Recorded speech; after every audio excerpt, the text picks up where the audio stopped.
Assalamualaikum warahmatullahi wabarakatuh.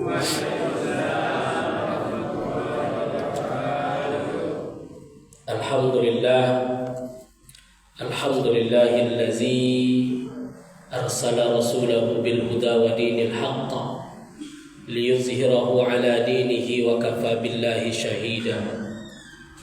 أشهد أن لا إله إلا الله وحده لا شريك له وأشهد أن محمدا عبده ورسوله لا نبي بعده سبحانك لا علم لنا إلا ما علمتنا إنك أنت العليم الحكيم رب اشرح لي صدري ويسر لي أمري واحلل عقدة من لساني يفقهوا قولي. Yang saya muliakan pengurus Masjid Nurul Falah Pekanbaru, yang saya hormati para orang tua kami, tokoh masyarakat, semua yang hadir pada malam yang berbahagia ini dalam wirid yang rutin kita laksanakan. Tapi sudah lama kata pengurus tadi. Ya, malam ini alhamdulillah kita dipertemukan oleh Allah kembali. Masih ingat dengan saya, Bu? Nah, lupa. Udah lama kita nggak ketemu ya. Udah 1 tahun lebih. Karena tahunnya sudah berubah. Dulu 1445, sekarang 1446. Bulan berapa sekarang? Safar. Tengok di sana 1 Safar. Muharram sudah selesai. Ya, harus ingat kita. Jangan nanti kita ingat tanggal kalender Masehi biasa, tapi kita lupa dengan kalender Hijriah.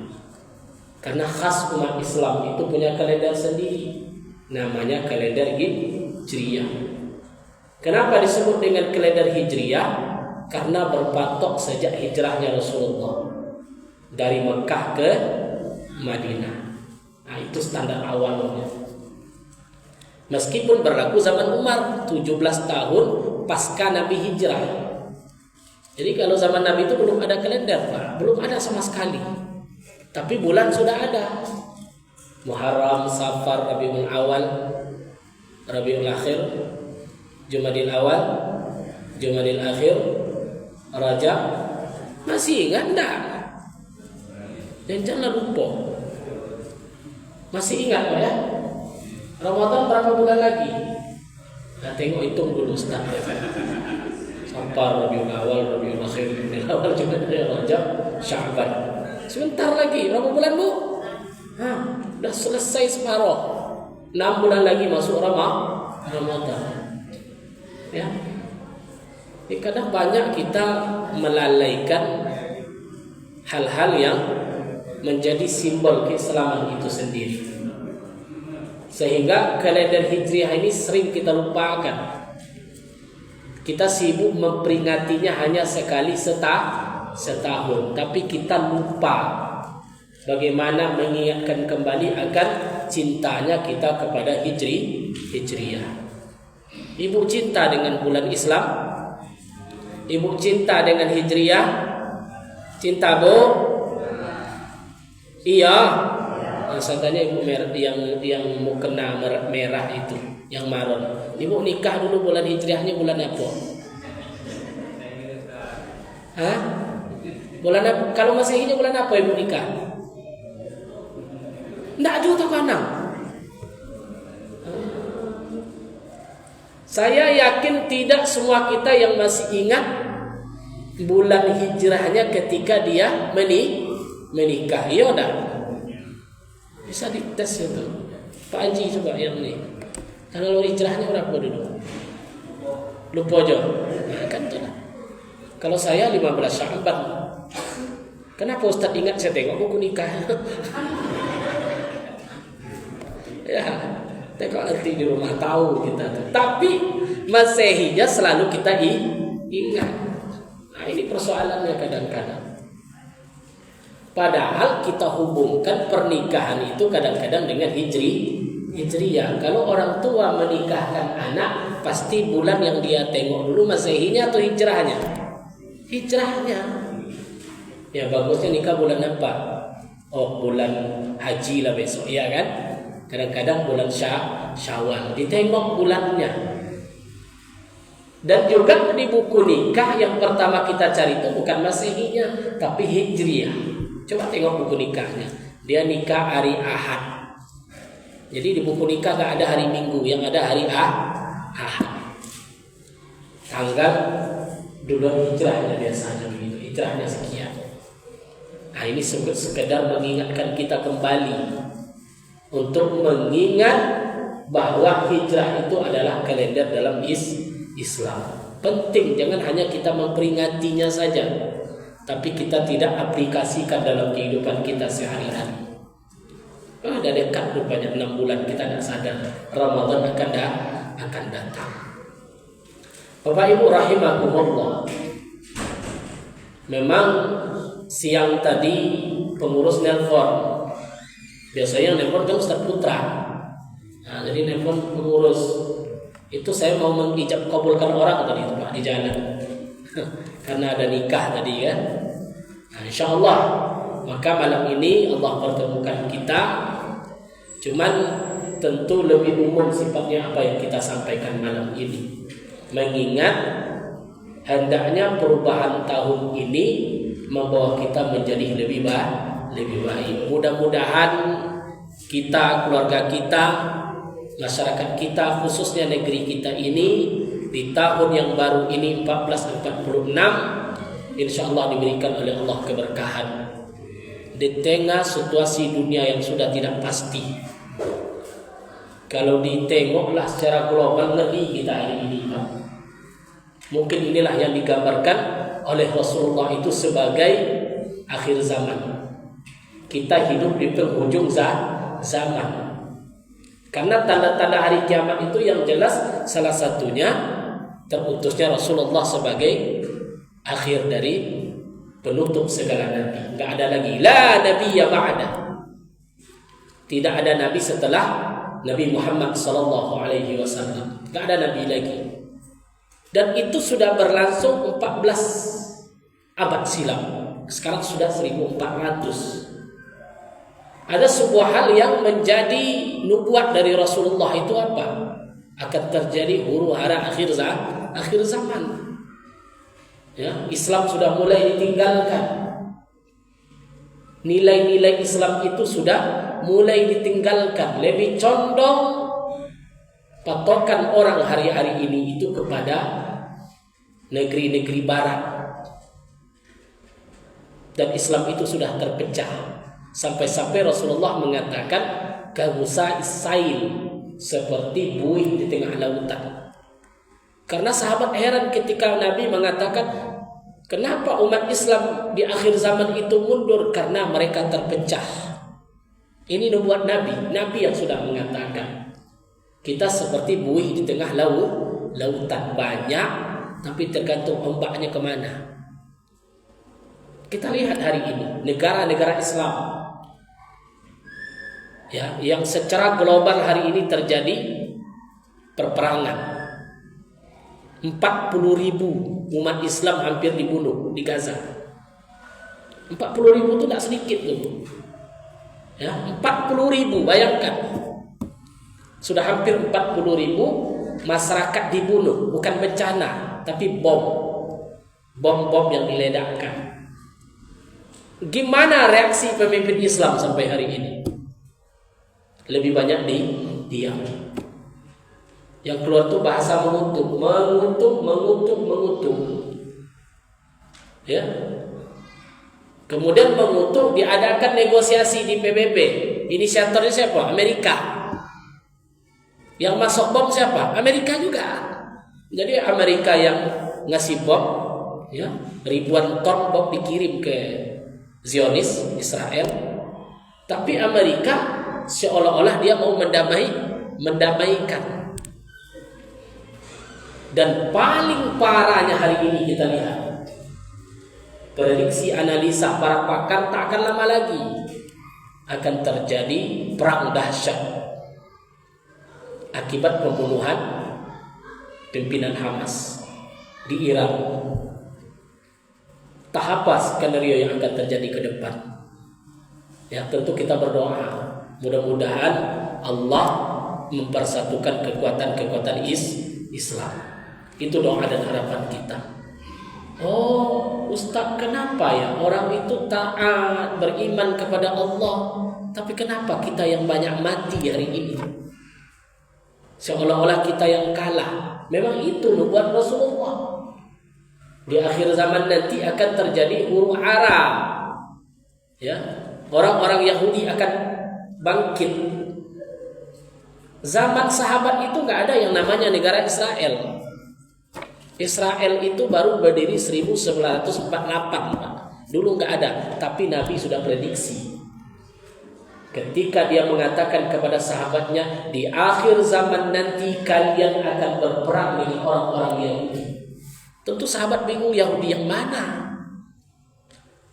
Ketika Rasulullah mengatakan kalian berperang dengan orang Yahudi, Yahudi yang mana? Karena zaman Rasulullah itu Yahudi sudah terusir, sudah berpencar. Maka sahabat heran, kok musuhnya Yahudi? Kok berperangnya dengan orang Yahudi? Sampai-sampai di hadis tersebut, kamu akan mengalahkan mereka, sehingga batu kayu mengatakan, hai mukmin, di belakangku ada Yahudi. Di akhir zaman kelam, di belakangku ada Yahudi. Karena Yahudi dari dulu sampai hari ini mereka tidak akan pernah berdamai. Mereka paling suka melanggar perjanjian. Itu tabiatnya, teman. Tengok di zaman Rasulullah ada namanya perjanjian Hudaybiyah. Perjanjian Yahudi Madinah dengan penduduk. Haknya sama, semuanya diberi sama. Siapa yang melanggar? Orang Yahudi. Makanya diusir oleh Rasulullah Yahudi itu dari Madinah. Yahudi Bani Kainuqa diusir oleh Rasulullah. Karena dari dulu mereka itu memang suka mengingkari janji dan suka membunuh para nabi. Dibunuh nabi. Maka kuatkan iman kita pada hari ini.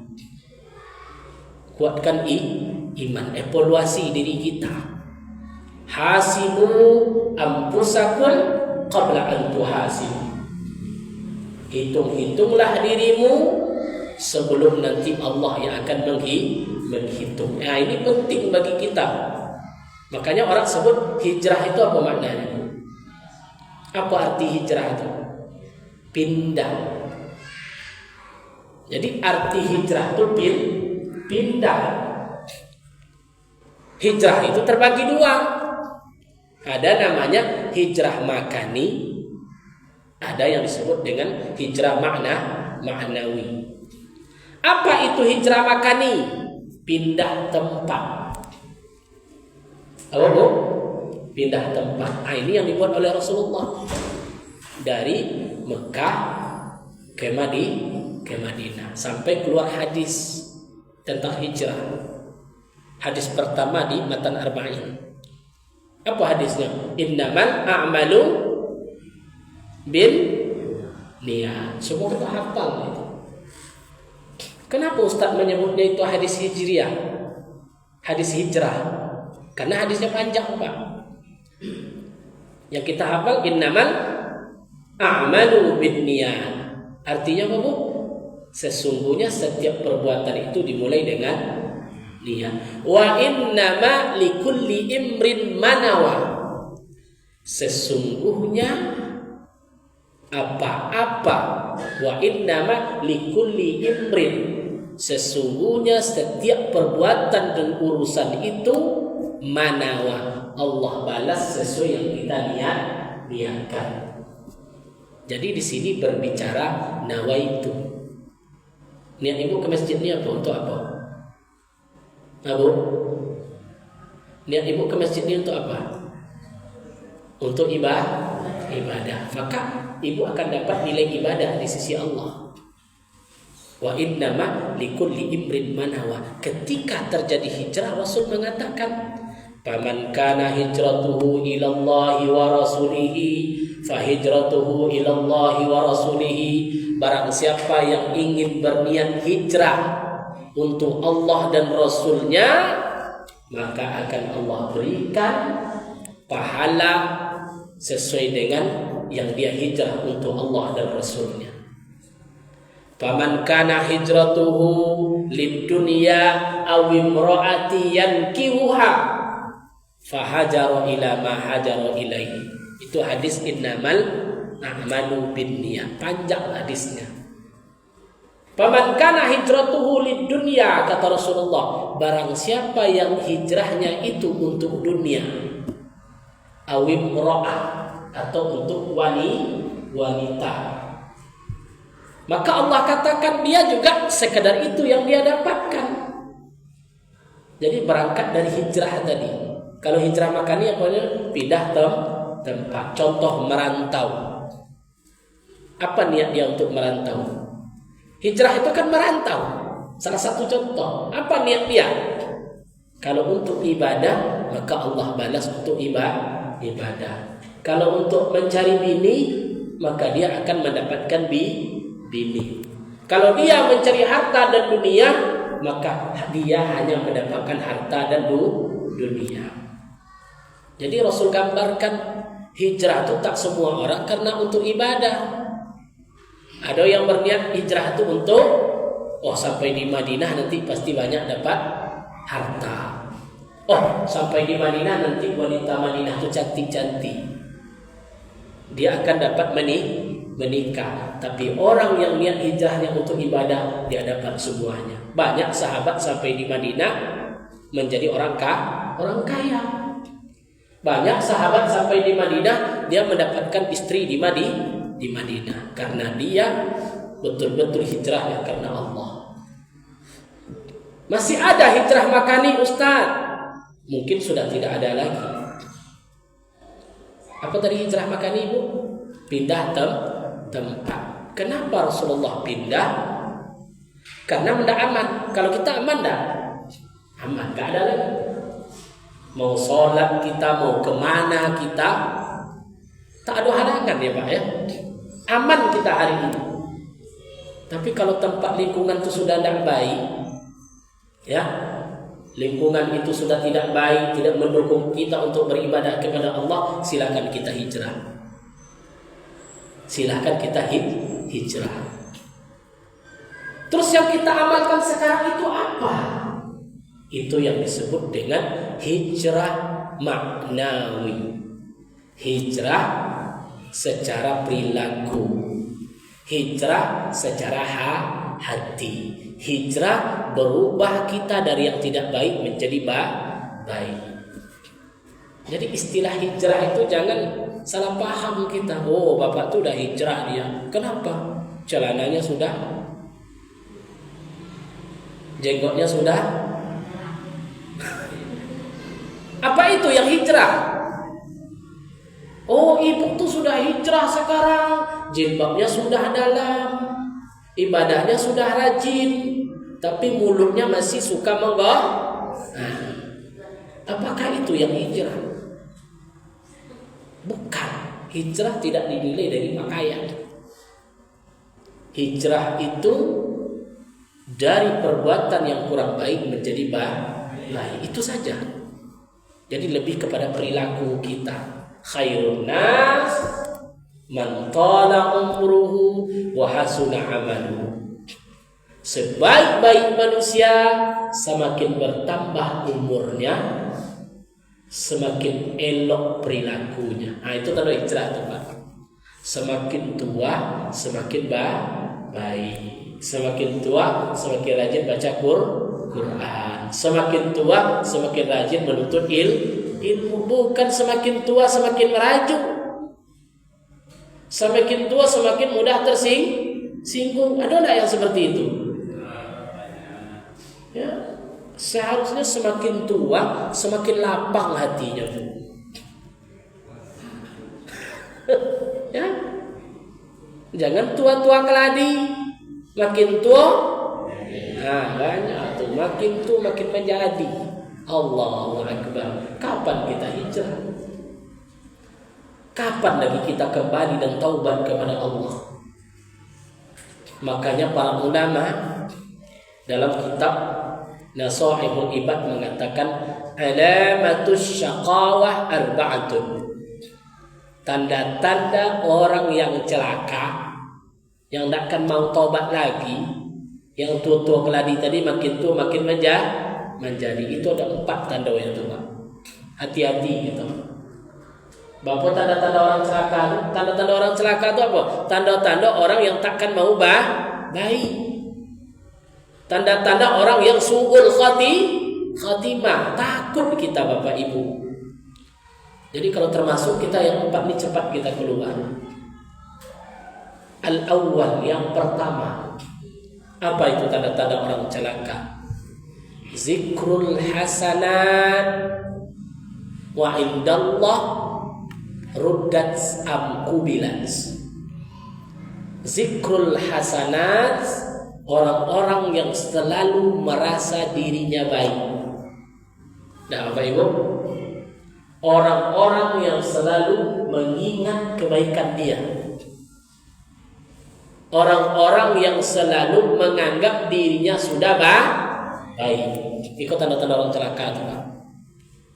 Dan ujian itu luar biasa. Bukan ibu saja, kiai, ustaz, semuanya. Luar biasa ujiannya. Dia sudah merasa menjadi orang baik. Wa indallah, padahal kebaikan yang dia buat itu ruddat, banyak yang ditolak, amkubilat, atau diterima. Saya tanya Bapak Ibu sholat tadi, sholat maghrib. Ya, sholat maghrib kita. Yakin tak sholat tadi diterima atau tidak oleh Allah? Belum tahu. Maka kalimatnya ruddat am kubilat. Orang yang bangga dengan kebaikannya, padahal kebaikan itu entah diterima, entah ditolak oleh Allah. Makanya ayat itu mengatakan wala tuzakku anfusakum. Janganlah engkau, kata Allah, merasa paling bersih. Janganlah kita merasa paling baik. Kalau kita selalu mengingat kebaikan kita, kalau kita selalu mengingat jasa-jasa kita, maka ini termasuk tanda-tanda orang celaka. Kenapa? Tadi disebutkan karena kebaikan itu belum tentu diterima oleh Allah. Kita sudah bangga, kita sudah senang, merasa seolah-olah kita menjadi orang berjasa. Maka orang-orang yang merasa berjasa itu orang yang sudah ditaklukkan oleh nafsunya. Maka ketika akal dan nafsu kan diciptakan, Pak, sebelum manusia ini diciptakan, yang Allah ciptakan itu apa? Akal dan nafsu. Ketika Allah tanya akal, wahai akal, man anta? Wahai akal, siapa engkau? Apa jawab akal ketika itu? Ana abdu, saya ini hamba engkau. Tapi ketika ditanya nafsu, apa kata Allah? Wahai nafsu, siapa engkau? Apa jawab nafsu ketika itu? Saya adalah saya, engkau adalah engkau. Itulah jawabannya, Bu. Deyen adalah deyen, kalau orang Melayu.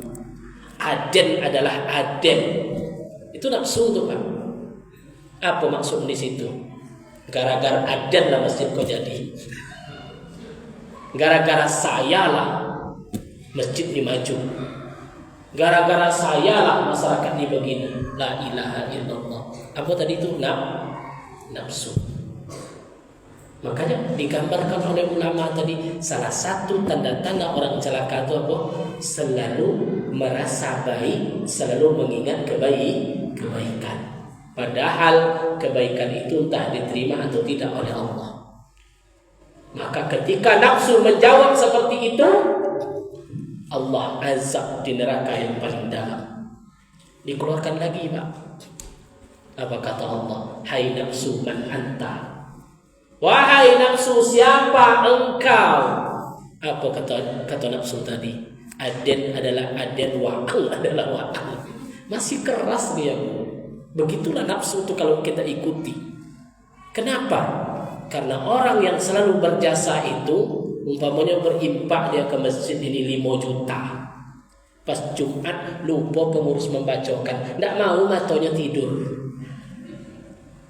Karena dia ingin kebaikan itu diketahui oleh orang lain. Itu nafsu itu.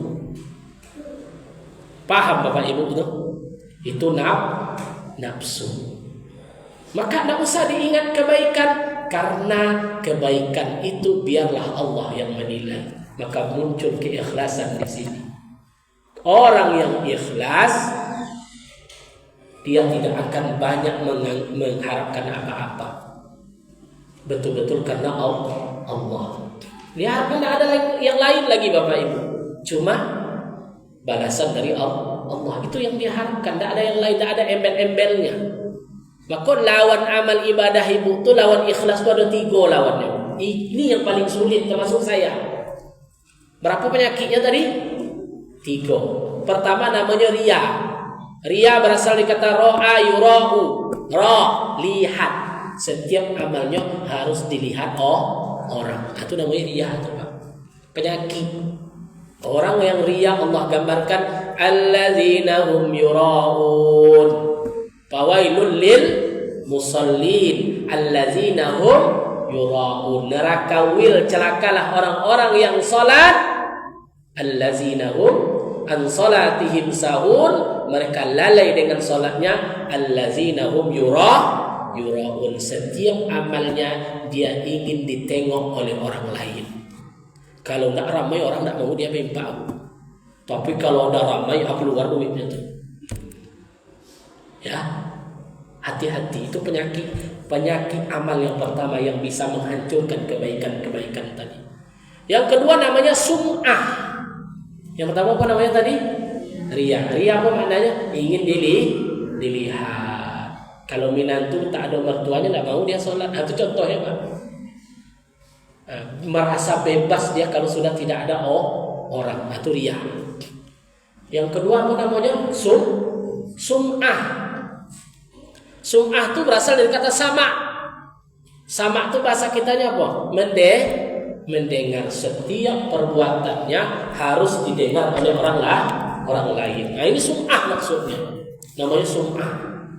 Kalau tidak dibacakan impaknya, dia marah. Saya pernah nikahkan orang Pak. Saya bacakan rukun nikah. Biasanya kan sebelum ijab kabul tuh kan dibaca dulu tuh. Assalamualaikum warahmatullahi wabarakatuh. Baik, Bapak Ibu majelis akad nikah.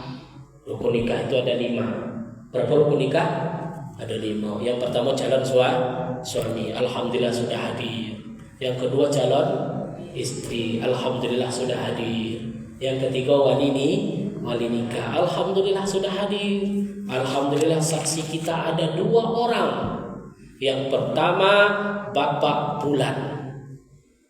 Aman waktu itu. Saksi kita yang kedua Bapak Bulan. Mohon maaf Pak Kuat, saya baru pulang haji. Lupa menyebutkan haji karena di KTP-nya tak ada tulisan haji. Lupa saya. Langsung aja maaf. Udah pulang haji. Ya, maaf Bapak Ibu, saksi yang kedua Haji Bulan. Supaya didengar orang. Paham Bapak Ibu? Dia baru pulang Jadi sejak saat itu setiap ada ijab kabul, tidak pun haji saya bilang tuh, saksi yang pertama Haji Bulan. Maaf Pak Kodun haji, biar aja lah. Untuk doa. Ya, untuk doa daripada banyak yang protes nanti. Maka bilang aja haji. Jadi apa penyakit yang kedua tadi yang merusak awal tuh? Sum'ah. Ini banyak. Kalau belum dibilang orang impak dia tuh tidak senang hatinya. Itu termasuk tuh. Ya, daftar impak kita hari ini, sianu, tidak terdengar namanya. Langsung dibilang ke pengurus, sudah capek saya kalau dibacakan. Ini nama sum'ah kita. Kecuali fastabiqul khairat, niatnya untuk menyemangati orang lain. Baik, kita buka acara dari hati ke hati, langsung ketua saya 1 juta. Niatnya apa Pak? Supaya yang lain terprovokasi. Itu namanya fastabiqul khairat, tak masalah. Jangan nanti pengurus duluan kan, Bapak Ibu, siapa yang dulu nih donatur kita? Apa kata pengurus? Saya 1 juta. Itu sum'ah tuh. Jangan. Tengok dulu. Karena penyakit yang dua ini, riya dan sum'ah, itu letaknya di mana? Di hati. Karena niatnya ingin ditengok orang. Niatnya supaya didengar orang. Penyakit yang ketiga itu lebih halus. Lebih halus. Namanya ujub. Ikhlas itu 1, lawannya 3. Ikhlas itu 1 ya Pak. Lillahi ta'ala, lawannya 3. Riya, sum'ah, ujub. Apa pula ujub itu Ustaz? I'jabul mar'i li nafsi. Dia bangga dirinya kepada dirinya sendiri, enggak ke orang lain. Contoh, bangun ibu tengah malam, sholat wudu, sholat semuanya, terakhir sholat tahajud, Allahu Akbar. Memang saya ini orang alim ini. Terhadap diri sendiri. Itu ujub lebih halus tuh. Lebih halus. Jadi kalau muncul sifat itu cepat astagfirullah. Karena amalan kita ini belum seberapa. Ya. Maka yang kedua, alamatus saqawah itu, ingat yang kedua apa? Nisyanuz dzunub. Nyompet tadi Pak kan? Yang pertama, zikrul hasanat, merasa diri selalu baik. Terus cara menghilangkannya apa Ustaz? Karena muncul sifat kedua dalam diri kita, nisyanuz dzunub wa indallahi mahfuzah. Lupa dia dengan dosanya, padahal dosa itu selalu tercatat di sisi Allah. Kalau amal tadi belum tahu kita diterima atau tidak diterima. Kalau dosa pasti dicatat atau tidak? Ada tidak malaikat lupa dia ini tidak usah dicatat? Yang nama dosa, niat atau tidak niat tetap tercatat. Tapi kalau kebaikan tergantung niat. Kalau niatnya ikhlas tercatat. Tapi kalau ada yang 3 tadi, sum'ah, riya, ujub, terhapus. Tapi kalau dosa Pak, berzina dia, tercatat nak di hadapan Allah? Tercatat. Dan itu sering kita lupakan. Maka orang seperti ini tanda-tanda orang celaka, selalu melupakan kesalahannya. Maka yang bagus itu apa Bu? Ingat dosa. Nah itu, ingat selalu dosa kita, jangan pernah lupa.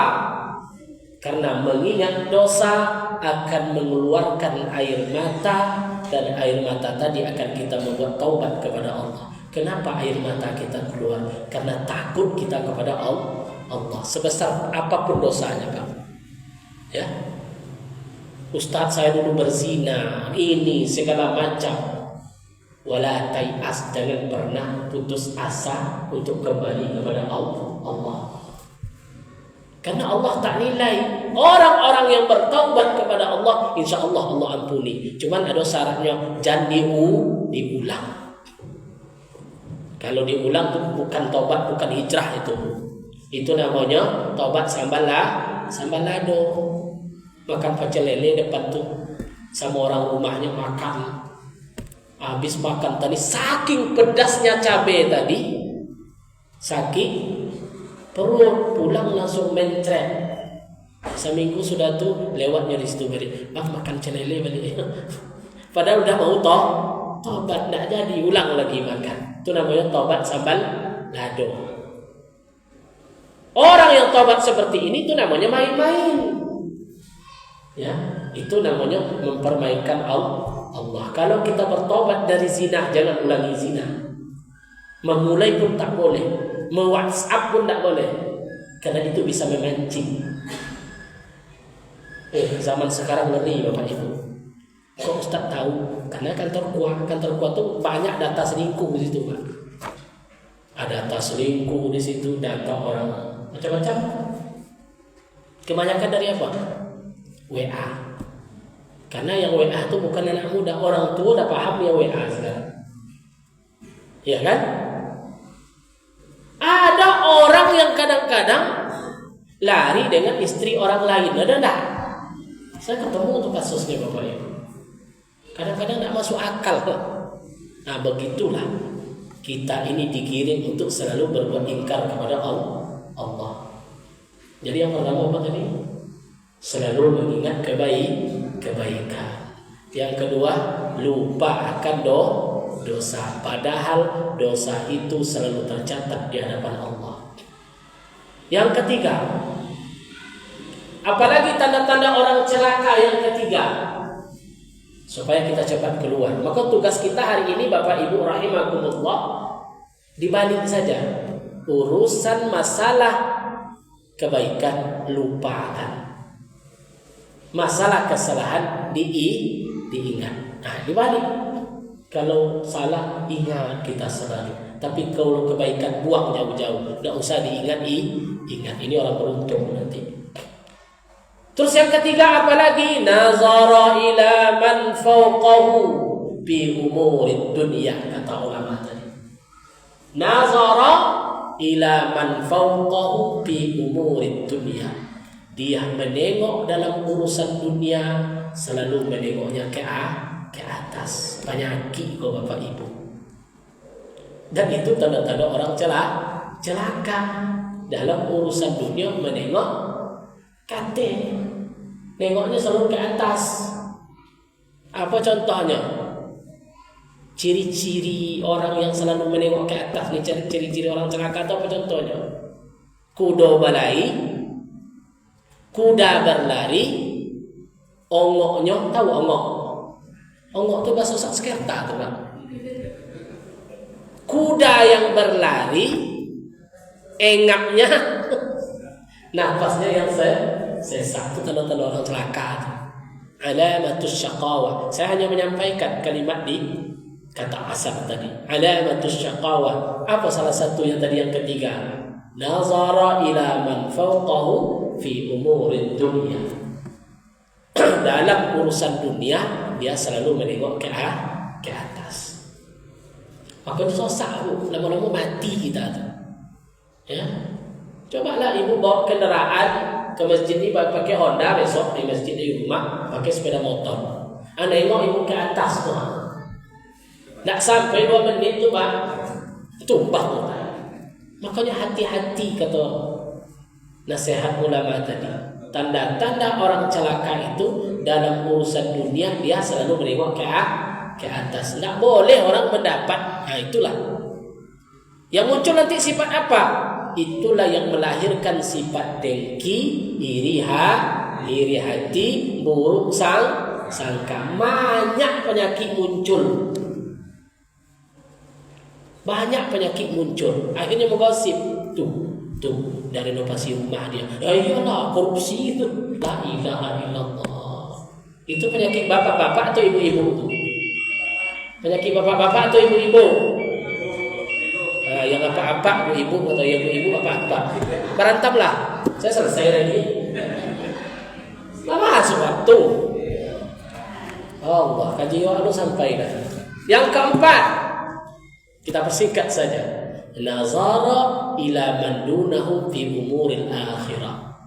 Dalam urusan akhirat dia menengok ke bawah. Kalau tiba urusan ipaknya menopi tu Pak.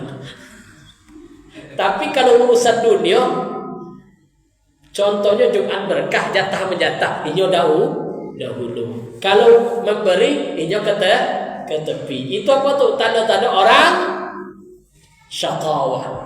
Tanda-tanda orang celaka. Maka dibalik supaya kita menjadi orang beruntung. Yang pertama, lupakan kebaikan. Yang kedua, ingat dosa. Yang ketiga, urusan dunia nengok ke bawah. Yang keempat, urusan akhirat nengok ke atas. Maka Nabi membolehkan irilah kalian kepada 2 orang. Siapa yang kita iri? Yang pertama, orang yang dermawan. Itu boleh kita iri itu, melombai dia 1 juta, saya harus 2 juta. Nah itu boleh kita iri. Yang kedua orang yang soleh, boleh kita iri kepada dia. Kok bapak tuh tiap subuh rajin ke masjid, saya harus lebih dulu dari dia. Kalau urusan akhirat kita nengok ke atas, fastabiqul khairat. Jadi inilah hasil evaluasi kita untuk menjelang kita melihat pergantian tahun ini. Mudah-mudahan Allah memberikan kebaikan dalam kehidupan kita. Amin ya rabbal alamin. Dan makin istiqomah kita terhadap jalan-jalan yang diajarkan oleh Rasulullah SAW. Mohon maaf karena keterbatasan waktu. Sebetulnya banyak yang mau kita sampaikan. Wallahu muwaffiq ila aqwamit thoriq. Assalamualaikum warahmatullahi wabarakatuh.